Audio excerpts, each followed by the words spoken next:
It was getting dark fast. I needed to get home soon. Otherwise, I would be stuck traveling the back roads by the light of a quarter moon. I quickened my pace in an effort to make it in time. I wasn't going fast enough. The little light I had left was now nearly gone. As I turned the corner going into the subdivision where I live, the sun left the sky completely and handed its shift over to the moon. Now I was forced to slow down. I could see almost nothing, and I needed to let my eyes adjust to the darkness. I was scared already, but what I saw about 30 feet in front of me was the start to a nightmare I could never have even imagined.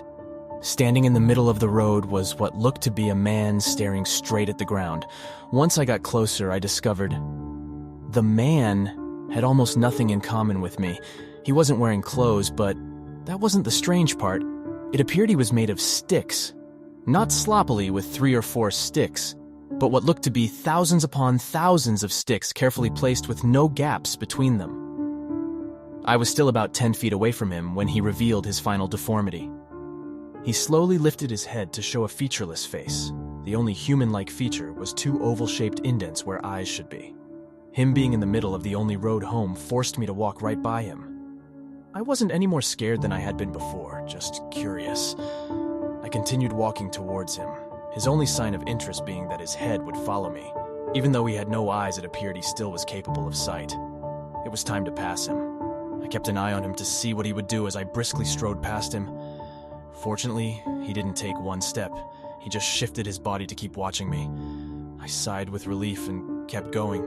I looked forward again and stopped dead in my tracks. There were more of them. This time there were 3 of them standing in a driveway on the right, a little girl, a man, and a woman. I could tell they were not men because they were wearing dresses, but being made of sticks they didn't flow. The dresses were rigid, reminding me of the woman that symbolizes a woman's restroom. I kept walking towards them, my eyes locked with the man's, as he and his family watched me pass. Once I had gone past them, I looked forward. They were everywhere, in driveways, standing in the road, and walking up and down the street. Some of them ignored me, but some of them took an interest and watched me walk. I chose one, in particular, to look at. It was a little girl no larger than 3 feet tall, skipping towards me. I stopped and watched as she skipped right past me and disappeared into the night. I breathed a sigh of relief as that confirmed they were not in fact hostile. With newfound confidence, I bravely strode down the road, ignoring them. Finally, I arrived at my house. As I strode down the driveway, I noticed that there was one stick man standing directly in front of the front door. As I approached him, I could see that this one was different. He was different in a way that both disturbed and intrigued me. He had a mouth and a lump on either side of his head that looked to be a crude ear. Now, I was face to face with him and he wasn't moving. I started to push him aside when his arm shot out at his side, blocking my path. In a moment of frustration, I yelled, "What do you want from me?" "Strangely enough," he replied. In a raspy voice that sounded like it had only been used once before, he said, "Nothing, just to watch, to wait." I gasped and stepped back. He continued, "But now it's time for another watcher to join us. We are here to escort her." He then turned around, opened my door, and walked in.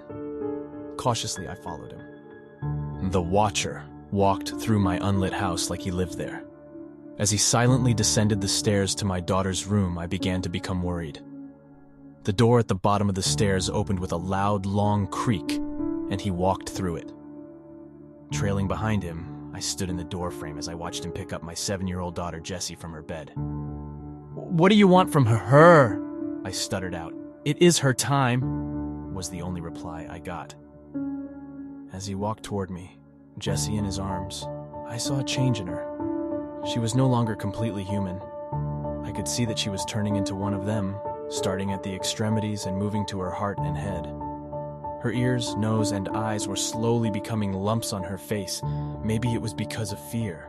Maybe I knew I couldn't stop him, but for whatever reason, I let the watcher walk right out of my house with her.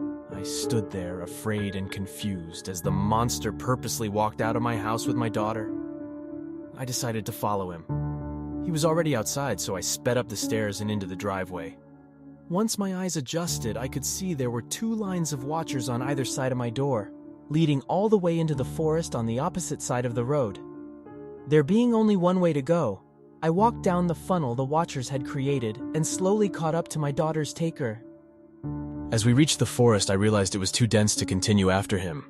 Right as he was about to disappear into the woods, I quietly said, "Why her?" The watcher stopped dead in his tracks and gave me an eerily simple response. "She was alone," and disappeared into the black forest.